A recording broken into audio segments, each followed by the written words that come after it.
Gotten behind on my readings for dog days. Let's see what we have going on.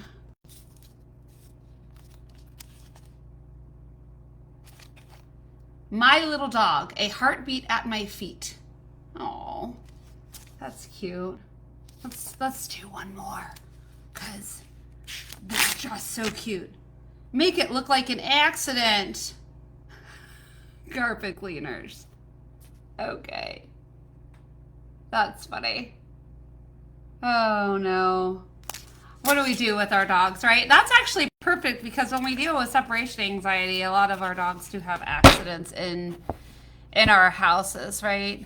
Or our apartments on our carpet. So this is a really deep, topic. And I've kind of touched the base on the surface. Today I'm going to kind of get down into the nitty gritty of it. If you have a dog that has severe separation anxiety, we really want to make sure, again, that you are training. You want to spend around 30 to 60 minutes of training a day, and then you want to make sure when you're not around that your dog actually is not having a panic attack. So they're with a sitter, they're at a daycare, they come to work with you, or you're working from home, you're not allowing that panickiness to happen. And if that seems really hard for you, then listen to some of those other videos that I have on there too, because you might get some good answers on how you can work around some of that.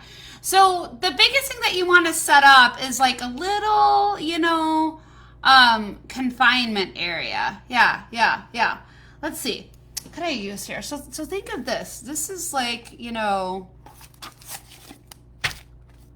a room, right? And you got your little dog in there. I don't have a little stuffy on me.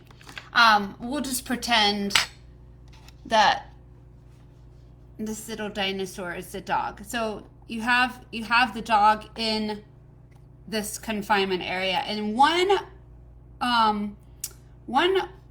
of these walls is going to move. It's going to be a gate. Okay, and it doesn't have to be small. It could be an entire living room. It could literally be my entire, living room space here. But the biggest thing is you don't have a door that you're opening and closing. Okay, that's solid. You have a gate that your dog can see out of and can see you. Because your first step is to give your dog something that they like to do. So that could be a food-oriented toy. So that could be a Kong.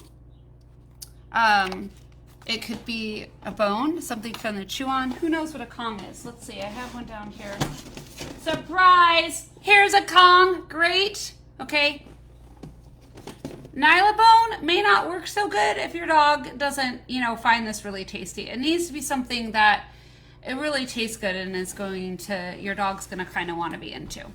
So then what you're going to do is you're going to step out of that confinement area. My cushion on my chair is moving there. So you open that gate, okay? Your gate opens, and then you take a step out after you gave that Kong to your dog. So you gave the Kong to your dog in there, okay? So let's take this stuff out here again. I think this demonstration is kind of fun. I like using little tools. So dog is in here. Gave your dog a Kong, okay? It's definitely not to scale. Hopefully it's making you guys laugh. So you open the gate, you take a step out, okay? And then you come right back in. Closed gate, you're back in with your dog in the confinement area. Wonderful. You stay in here for about 20 seconds, 20 to 30 seconds, and you take this up, okay? The food-oriented toy goes away. You stay in here with your dog in the confinement area for 20 to 30 seconds. You do something, like read a book or sew or put the dishes away, something, and make sure it's a random thing that's different every time. And then you repeat the same thing. Give the dog the food-oriented toy. Step out of the confinement area. Walk back in the confinement area. Shut the gate. Pick out the food-oriented toy. Hang out in the confinement area for 20 to 30 seconds.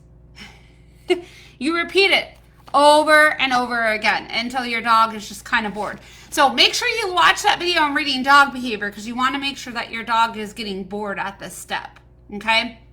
So then your next step is to, once this seems really easy and your dog is completely fine with that, then you're going to actually start being out of the confinement area for longer than just like a second. You actually get up to about 30 minutes. But you need to go in successful increments. How do you know if the increments are successful? By watching the video on reading dog behavior that I had with separation anxiety. Make sure you watch that behavior. In fact, I'll link it in the comments below so you guys can easily access that one.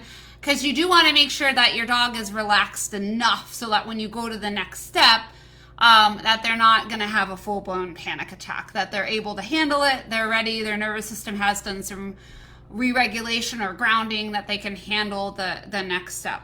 So then when you're ready to increase that time, again, food-oriented toy, open the gate, step out, close the gate, stay out here, and you go 1001, 1002, 1003, and open the gate, come back in, close the gate, take this, remove the food-oriented toy, stay in with your dog for 20 to 30 seconds and do something, and then repeat for the same length of time.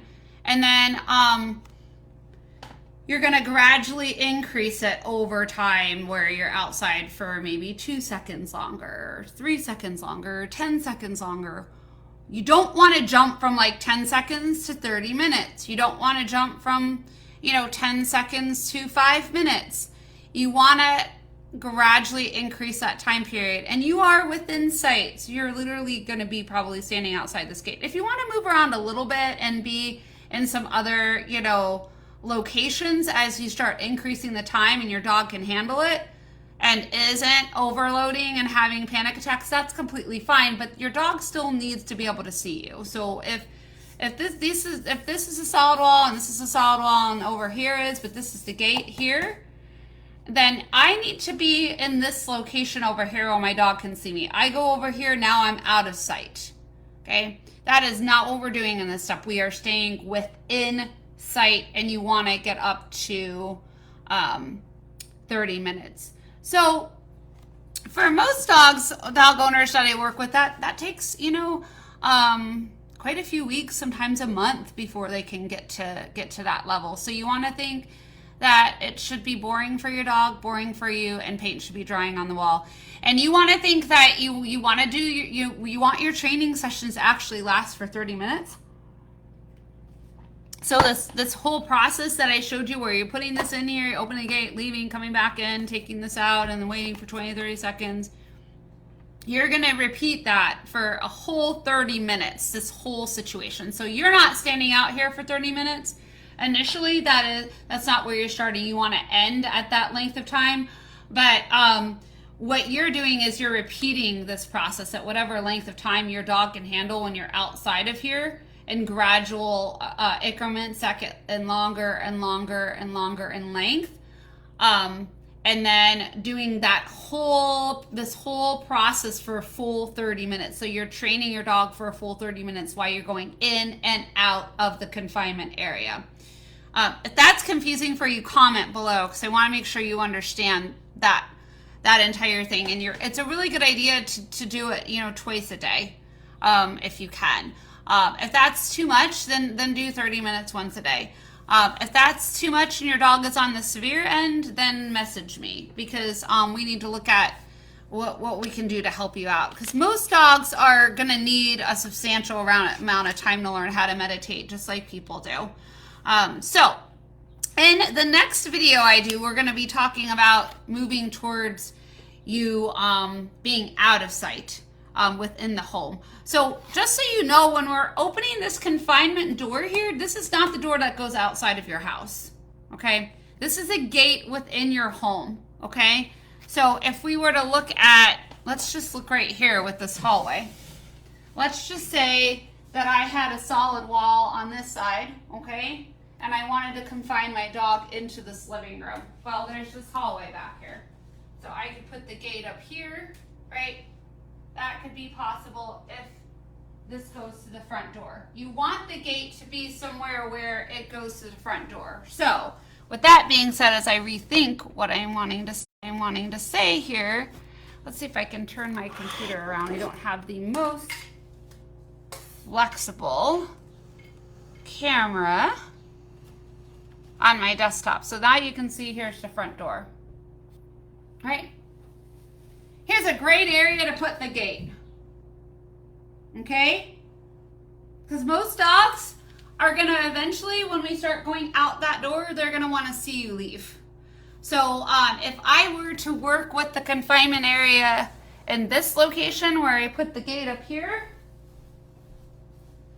that's going to be really hard when I need to start leaving the apartment, because these rooms back here don't even go outside of my apartment. This is a bathroom and 2 bedrooms. Not going to work so well. So when you set up that confinement area, you want to think the gate is in a location where the dog can see the front door if possible, or you actually have access to getting to the front door. All right. Post questions below. Let me know how you like this video, and watch the next one where we work on, where you start being out of sight at home. And if you guys want to work with me one-on-one, I would love to help you out. When I work with separation anxiety, I do it all online because I don't want to be that added variable in the house. Your dog doesn't need to be excited to see me. We need to get your dog to meditate. I have a link below for you to click on if you are interested in contacting me. I'm looking forward to seeing you guys tomorrow. Bye.